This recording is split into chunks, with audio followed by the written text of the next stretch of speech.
One of the biggest frustrations women over 40 have been convinced of is that cravings mean that you're either weak, you have no self-control, or you have some sort of emotional eating problem. Now, that story has caused more shame and confusion than almost anything else I see in practice. Please understand that cravings are not a character flaw. They're not there because you lack discipline, and cravings are very rarely about food addiction. Most cravings after 40 are a biological response to unstable blood sugar layered on top of hormonal changes and nervous system stress. When your blood sugar rises sharply and then drops suddenly, your brain reads this drop as a threat and your nervous system responds back by pushing you to seek out faster fuel for a quick feeling of comfort. And that same blood sugar instability also drives energy crashes, hormonal disruption, and weight gain that becomes increasingly stubborn to shift. Now, this sets you up on a vicious cycle. Cravings lead you to reaching for quick fixes. Quick fixes worsen blood sugar swings. They cause energy drops, hormonal wobbles, and this will lead to increase in fat storage. And the cycle just keeps repeating itself. This is not about self-sabotage. It is your body's physiology doing exactly what it's designed to do. So if you've been trying to out-discipline this biological pattern and you're wondering why you just keep failing, this is where the conversation needs to change, because your body is not having a war against you. It's communicating with you in a way that you need to pay attention to.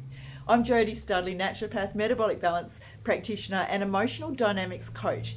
Now, follow me now, because we're about to dive deeper into what's really going on with those food cravings so that you can take back control. Now, one of the most misunderstood symptoms I see in women after 40 is these food cravings, and they're almost always framed as emotional eating, lack of self-control, or a mindset problem that needs fixing. Women tell me they feel embarrassed and frustrated by how they feel, and they're also confused as to why these cravings keep showing up despite eating well and despite trying to be disciplined and trying to do all the right things. What I want to say very clearly now is cravings are not a personal failure. Cravings are information. So after 40, your body is navigating hormonal shifts, changes in insulin sensitivity, and an increased internal stress load on top of often years of dieting and undereating. All of these factors directly affect your blood sugar sensitivity and regulation. Now, when your blood sugar rises quickly and then drops, your brain, it experiences this drop as a threat. What is important to understand is that this is not a conscious thought process. It's a natural, biological, neurological, and a hormonal response. You see, your brain's primary role is survival, not weight loss or self-restraint. And so with this in mind, when this blood glucose drop occurs, then naturally your stress hormones, they're going to rise. The stress hormones, cortisol increases, adrenaline increases, and your appetite signaling, it changes. And when this happens, your nervous system responds with a message of urgency.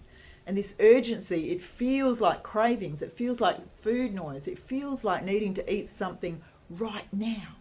And this is where the picture goes deeper. That same blood sugar instability does not just create cravings, it also leads to energy crashes, poor concentration, and fatigue that can feel relentless. Now, over time, these repeated blood sugar swings, they disrupt your hormonal balance, particularly insulin, cortisol, and sex hormones. And hormonally, this matters, right? Because when insulin and cortisol are repeatedly elevated, your body is pushing towards fat storage, not fat release. Weight gain becomes easier, while weight loss becomes increasingly harder. And this is why so many women say that they're doing all the right things, but nothing is working for them anymore. Cravings, energy crashes, hormonal balance, stubborn weight gain, they're not separate problems. They're part of the same repeated feedback loop. Cravings drive quick fixes. Quick fixes destabilize blood sugar further, and those blood sugar swings then worsen fatigue and hormonal disruption, and we feel worse. It's this hormonal disruption that reinforces fat storage and the hunger signaling as well. And it keeps us in this craving cycle and keeps this cycle repeating on itself. And this is why willpower fails so consistently right here. Because willpower is a cognitive tool.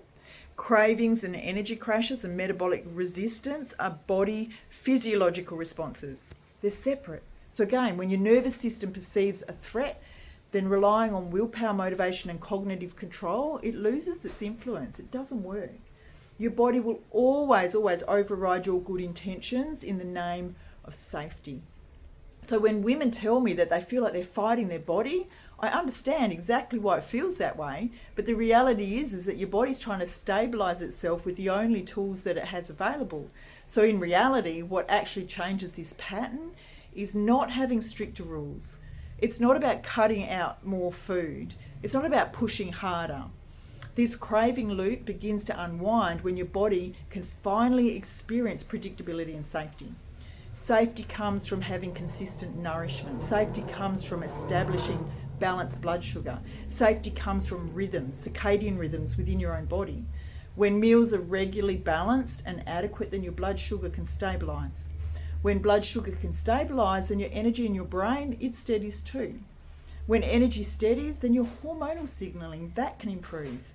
And when hormones feel safer, your body becomes more willing to release that stubborn stored weight. And this is why so many women notice that once they stop skipping meals, once they stop under eating during the day, once they bring consistency back into their eating patterns, that those cravings, they soften, the energy improves, and the weight becomes less resistant. Not because they fixed their mindset issues, but because they met a biological need. This is also why dieting becomes increasingly ineffective after 40. You see, dieting increases unpredictability. It increases stress signaling. It reinforces scarcity. The body responds to this scarcity by tightening its grip and not letting go. So cravings in that context, they're not about being not good enough. They're feedback that your system does not feel safe. And this is the reframe I want you to take away with you today, that your body's not broken. Your hormones are not betraying you. Your metabolism is not failing you. Your body is responding intellectually to repeated stress signals. And once you understand your cravings, your energy crashes and your stubborn weight as being part of the same physiological conversation, that of not doing the right thing, that shame, it actually begins to lift. And when that shame can lift, then change becomes possible. Those cravings are asking for nourishment. They're asking for rhythm. And this is part of how I support my clients get their results.